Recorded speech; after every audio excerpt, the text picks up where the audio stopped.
नमस्कार, one page YouTube channel में आपका स्वागत है। आज सुनिए मुंशी प्रेमचंद की लिखी कहानी सौत। जब रजिया के 2-3 बच्चे होकर मर गए और उम्र ढल चली, तो रामू का प्रेम उससे कुछ कम होने लगा और दूसरे ब्याह की धुन सवार हुई। आए दिन रजिया से बकझक होने लगी। रामू एक न एक बहाना खोजकर रजिया पर बिगड़ता और उसे मारता, और अंत को वो नई स्त्री ले ही आया। इसका नाम था दासी।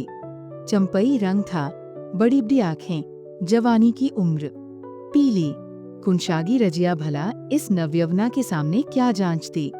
फिर भी वह जाते हुए स्वामित्व को जितने दिन हो सके अपने अधिकार में रखना चाहती थी। तिगरते हुए छप्पर को ठूनियों से संभालने की चेष्टा कर रही थी। इस घर को उसने मर मर कर बनाया है, उसे सहज ही में नहीं छोड़ सकती। वह इतनी बेसमझ नहीं है कि घर छोड़कर ची जाए और दासी राज करे।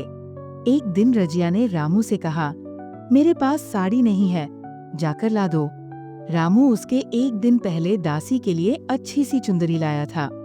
रजिया की मांग सुनकर बोला, मेरे पास अभी रुपया नहीं था। रजिया को साड़ी की उतनी चाह न थी जितनी रामू और दसिया के आनंद में विघ्न डालने की। बोली, रुपये नहीं थे तो कल अपनी चहेती के लिए चुंदरी क्यों लाए? चुंदरी के बदले उसी दाम में 2 साड़ियां लाते तो एक मेरे काम न आ जाती। रामू ने स्वेच्छा भाव से कहा, मेरी इच्छा, जो चाहूंगा करूंगा। तू बोलने वाली कौन है? अभी उसके खाने खिलने के दिन है।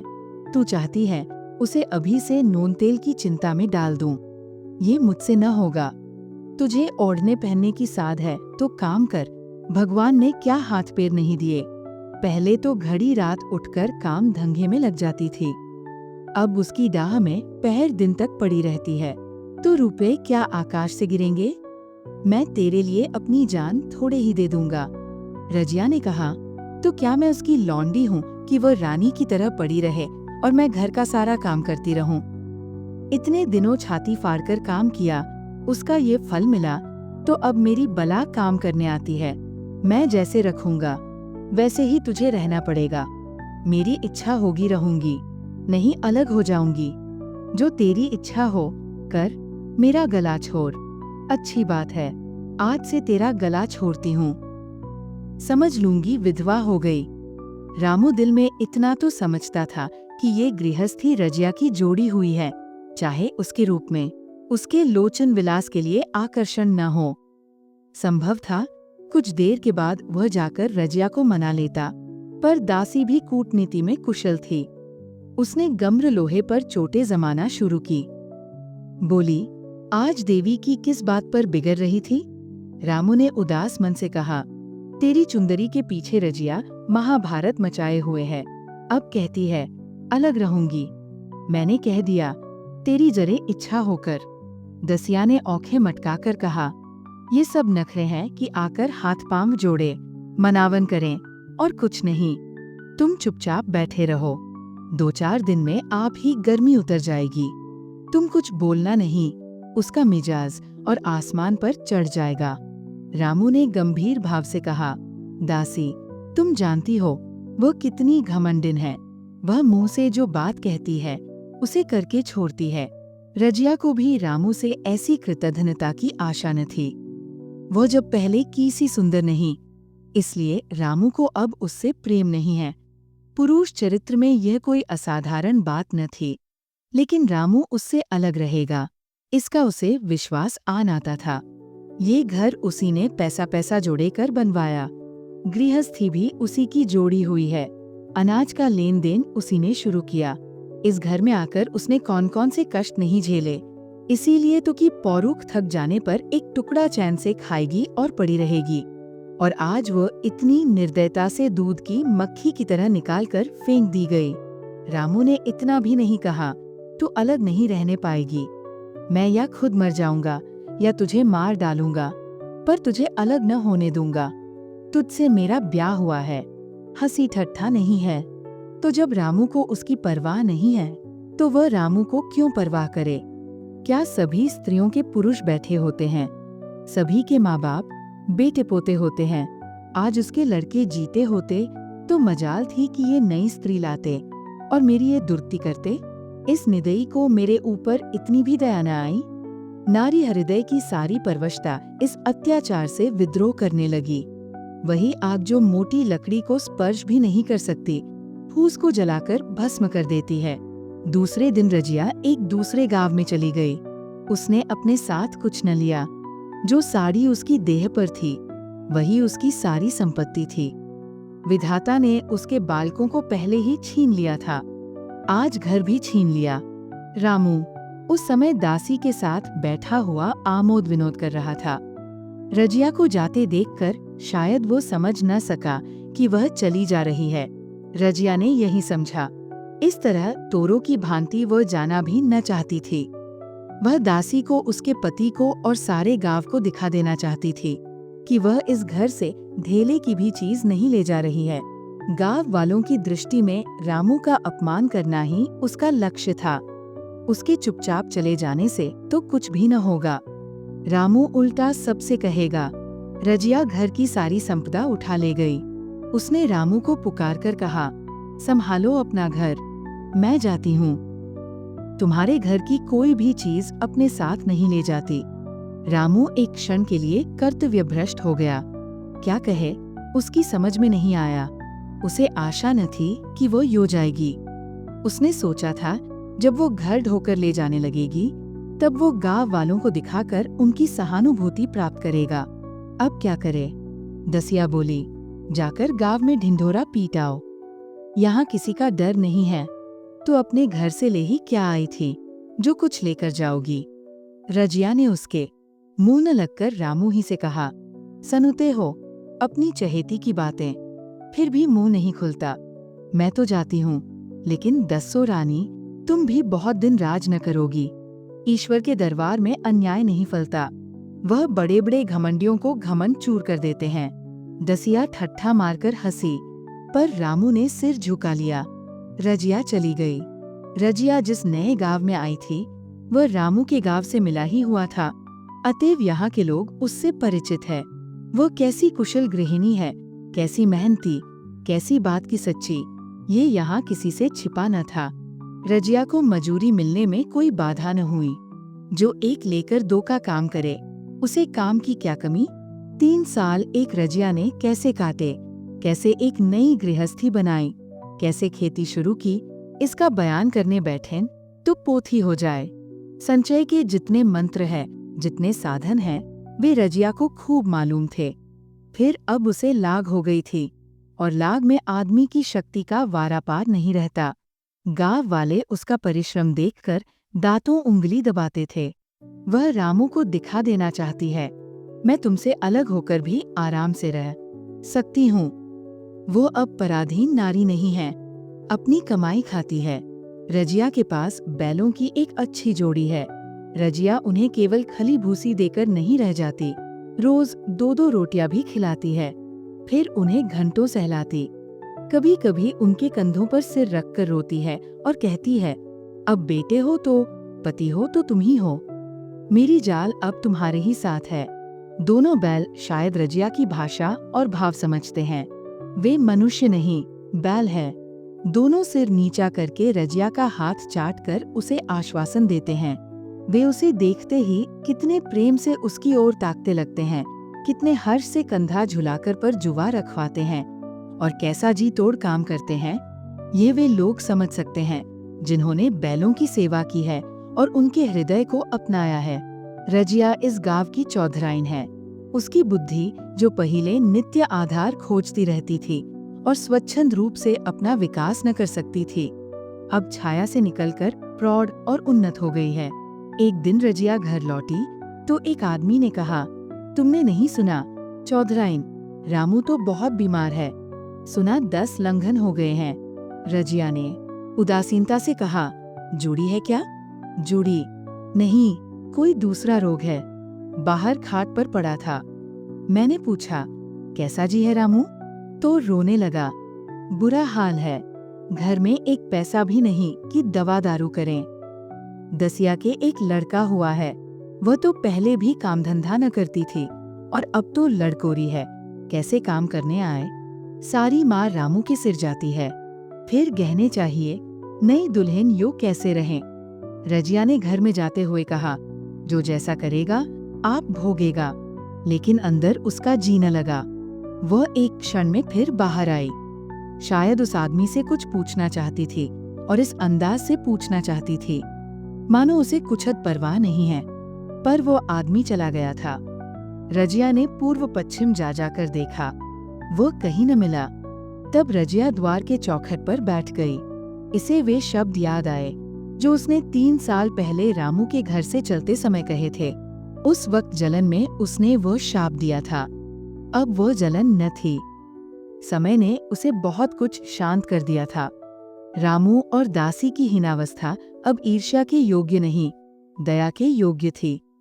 उसने सोचा, रामू को 10 लंघन हो गए हैं तो अवश्य ही उसकी दशा अच्छी न होगी। कुछ ऐसा मोटा ताजा तो पहले भी न था। 10 लंघन ने तो बिल्कुल ही घुला डाला होगा। फिर इधर खेतीबाड़ी में भी टोटा ही रहा। खाने पीने को भी ठीक ठीक न मिला होगा। पड़ोसी की एक स्त्री ने आग लेने के बहाने आकर पूछा, सुना रामू बहुत बीमार है, जो जैसी करेगा वैसा पाएगा। तुम्हें इतनी बेदर्दी से निकाला कि कोई अपने बैरी को भी न निकालेगा। रजिया ने टोका, नहीं दीदी, ऐसी बात न थी। वे तो बेचारे कुछ बोले ही नहीं। मैं चली तो सिर झुका लिया। दसिया के कहने में आकर वो चाहे जो कुछ कर बैठे हों, यूं मुझे कभी कुछ नहीं कहा। किसी की बुराई क्यों करूं? फिर कौन मर्द ऐसा है जो औरजों के बस नहीं हो जाता। दसिया के कारण उनकी ये दशा हुई है। पड़ोसिन ने आग न मांग, मुंह फेर कर चली गई। रजिया ने कलसा और रस्सी उठाई और कुएं पर पानी खींचने गई। बैलों को सानी पानी देने की बेला आ गई थी, पर उसकी आंखें उस रास्ते की ओर लगी हुई थी जो मलसी, रामू का गांव को जाता था। कोई उसे बुलाने अवश्य आ रहा होगा। नहीं, बिना बुलाए वो कैसे जा सकती है? लोग कहेंगे, आखिर दौड़ी आई ना। मगर रामू तो अचेत पड़ा होगा। 10 लंघन थोड़े नहीं होते। उसकी देह में था ही क्या?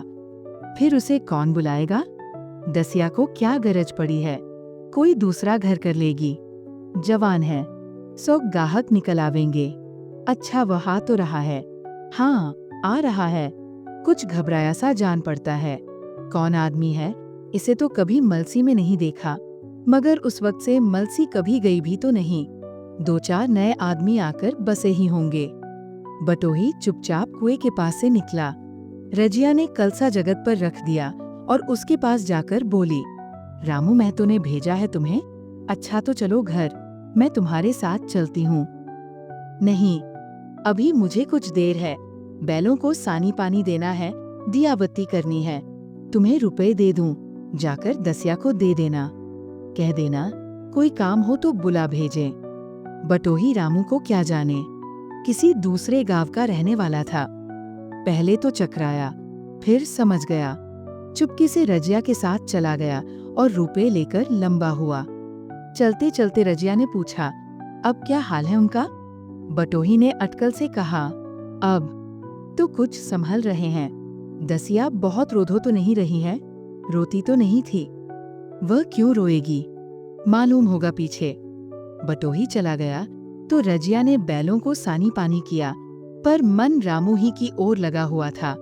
स्नेह स्मृतियां छोटी छोटी तारिकाओं की भांति मन में उदित होती जाती थी। एक बार जब वो बीमार पड़ी थी, वह बात याद आई। 10 साल हो गए, वह कैसे रात दिन उसके सिरहाने बैठा रहता था। खाना पीना तक भूल गया था। उसके मन में आया क्यों न चलकर देख ही आवे। कोई क्या कहेगा? किसका मुंह है जो कुछ कहे? चोरी करने नहीं जा रही हूँ, उस आदमी के पास जा रही हूँ जिसके साथ 15-20 साल ही हूँ। दसिया नाक सिकोड़ेगी, मुझे उससे क्या मतलब। रजिया ने किवाड़ बंद किए, घर मजूर को सहेजा और रामू को देखने चली। कांपती, झिझकती, क्षमा का दान लिए हुए। रामू को थोड़े ही दिनों में मालूम हो गया था कि उसके घर की आत्मा निकल गई, और वह चाहे कितना जोर करे, कितना ही सिर खपाए, उसमें स्फूर्ति नहीं आती।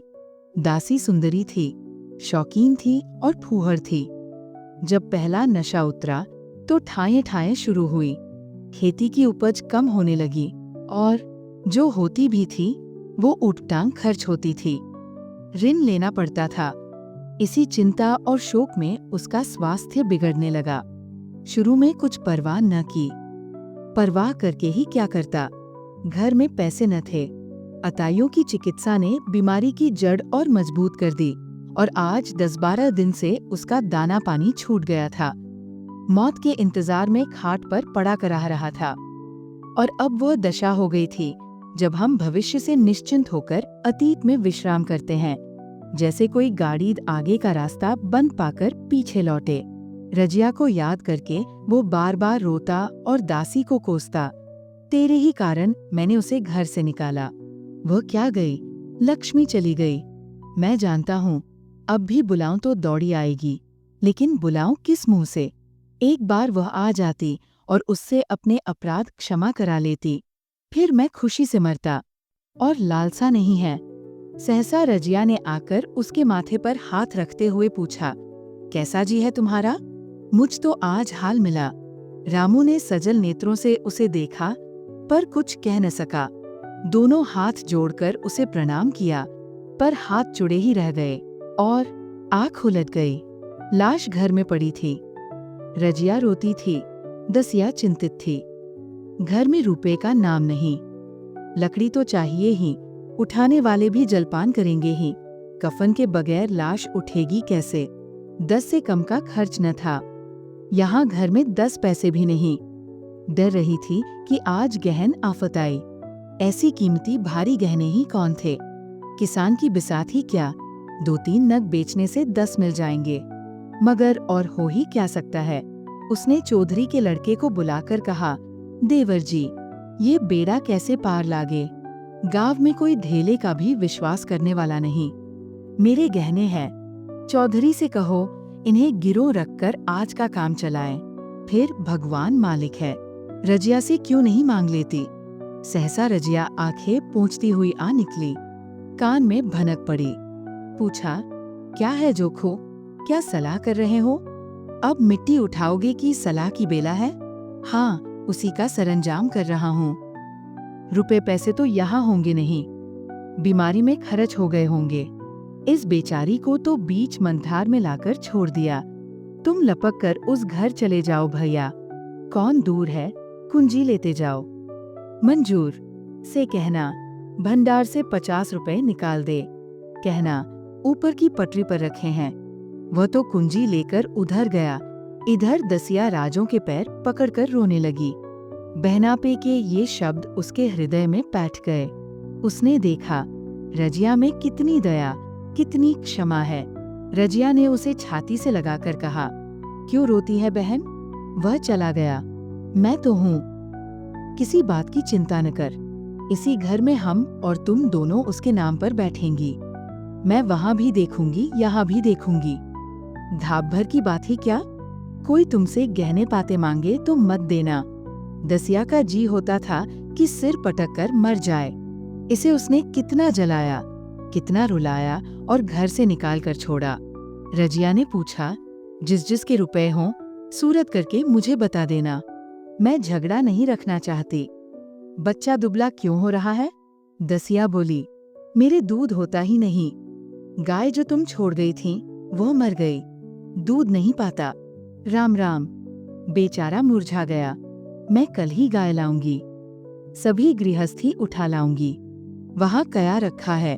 लाश से उठी। रजिया उसके साथ गई। दाह कर्म किया, भोज हुआ। कोई 200 रुपए खर्च हो गए। किसी से मांगने न पड़े। दसिया के जौहर भी इस त्याग की आंच में निकल आए। विलासिनी सेवा की मूर्ति बन गई। आज रामू को मरे 7 साल हुए हैं। रजिया घर संभाले हुए है। दसिया को वो सौत नहीं, बेटी समझती है। पहले उसे पहनाकर तब आप पहनती है, उसे खिलाकर आप खाती है। जोखू पढ़ने जाता है। उसकी सगाई की बातचीत पक्की हो गई। इस जाति में बचपन में ही ब्याह हो जाता है। दसिया ने कहा, बहन गहने बनवाकर क्या करोगी? मेरे गहने तो धरे ही है।